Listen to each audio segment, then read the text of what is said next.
रात है तो दिन भी होगा, यह अभी तुम जान लो।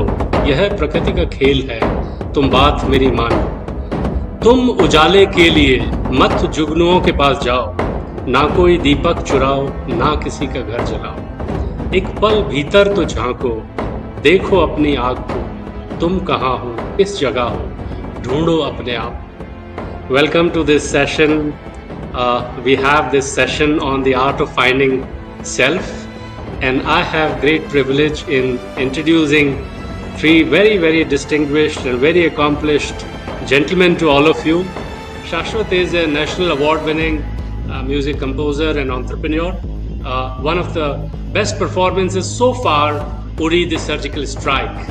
Kanekal, the lawyer, journalist and entrepreneur, and my friend Anshuman Sakle, the well-known competition lawyer in our country.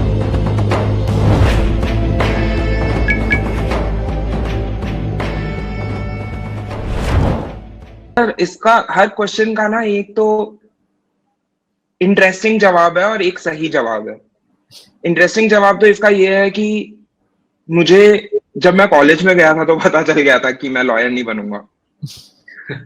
मगर इसका सही जवाब ये है कि मैं जब क्लास 7 क्लास 6 में था तो मैंने मेरे फादर को बोला, my father is a doctor, my mom is a professor of philosophy, and I come from a middle class family, and I told my mom that, Mummy, I'm going to be speaking to these kids today. So she said that, because she teaches philosophy, and so she said that there is this philosopher who said this, and you must tell these kids that. And I told my mom that I'm never going to tell this to them because somebody already said this. And this is his voice. This is not me. And I would never say something like this. And if I say what he said, then who's going to, when am I going to get a time to say what I want to say?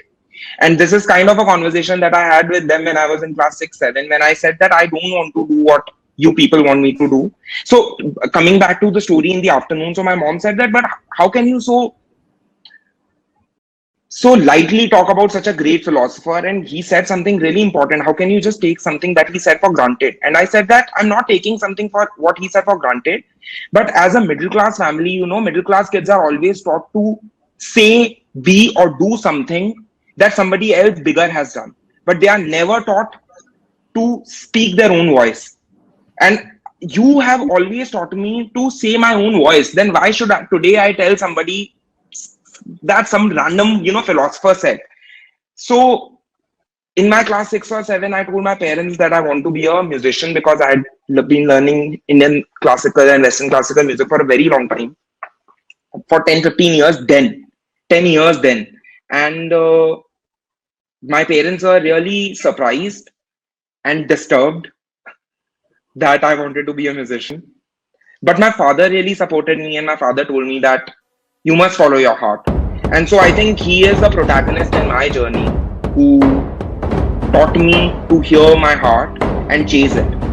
So before I answer that, I was quite intimidated by the subject or the topic that this discussion was named about, which is the art of finding oneself, because it implies that one has found oneself and everything is hunky-dory.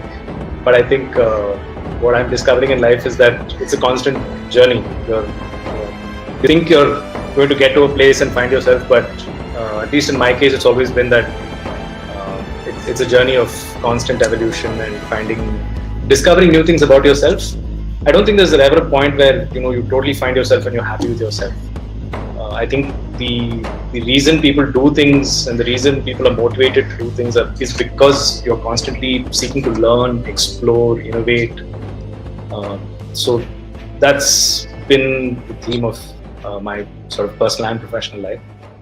To answer your question, I think I knew when I was in law school, I think in the third year of law school, and in between the second and third year of law school, because by then I had managed to do a few internships with a few lawyers, and I had got a sense of, as Shashwat has very candidly said, I don't think there was too much of us attending class, and I didn't learn much, I should confess, about the law in law college. But we did learn a lot about the law when we went to work with lawyers during the semester breaks during our internships. So the real education for me was there. And I understood, I saw parts of the law operating. I saw how litigators worked. I saw how corporate lawyers worked. And I understood that this is not for me. I thought about what I really want to do and which was journalism at the end of it, but this seemed to be a good stepping stone for me at that point in time. I did not think that at the end of 5 years of law school I actually would be a lawyer at the time of getting into law school. So my journey is slightly the other way around. But gradually, as Nikhil also mentioned, we end up doing a lot of internships when we were in law school during our semester breaks, and that I started to enjoy what I was doing during my internships. It was a lot of hard work. As Nikhil and Shashwat both have said, we didn't really study much. It was mostly during the semester breaks that I actually put in my heart and soul in what I did. And I really started enjoying what I was doing. And considering the fact that, there was, it was something which I enjoyed, I gradually started gravitating towards it.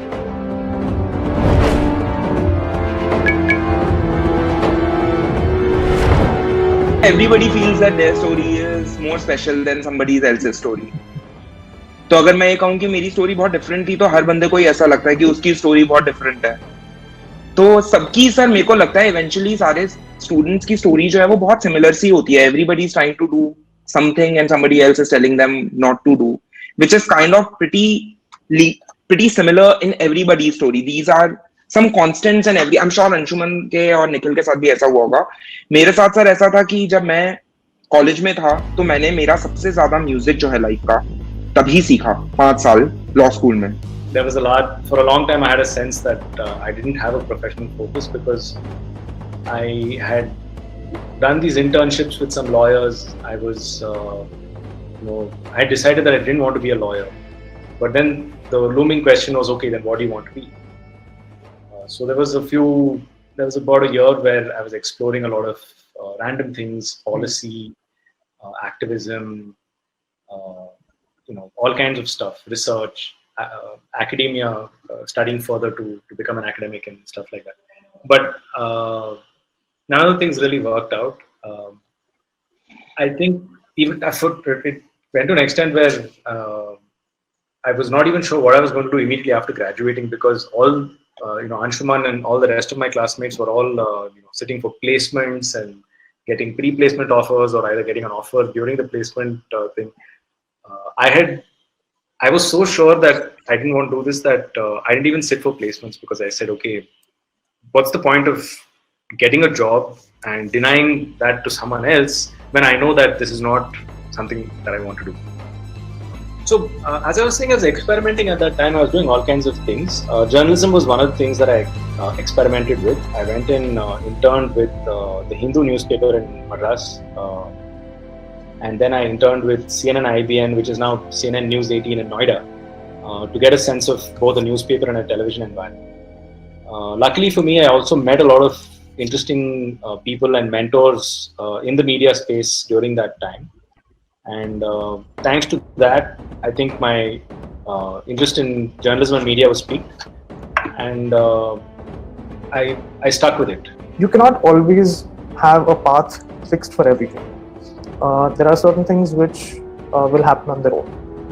It's not that you can decide that, in the next 2 or 3 years, A, B, C, D, E things will happen and they will happen in this order. It may not happen, and you need to be adaptable. So I took the chance I got and I worked with it. So you need to be open to getting new ideas, open to accepting those ideas and working with them. And I think it's something which works out more or less. So practically, to answer the question on anxieties, there are anxieties, but everybody has anxieties. You need to live with it, deal with it, and it works out most of the time.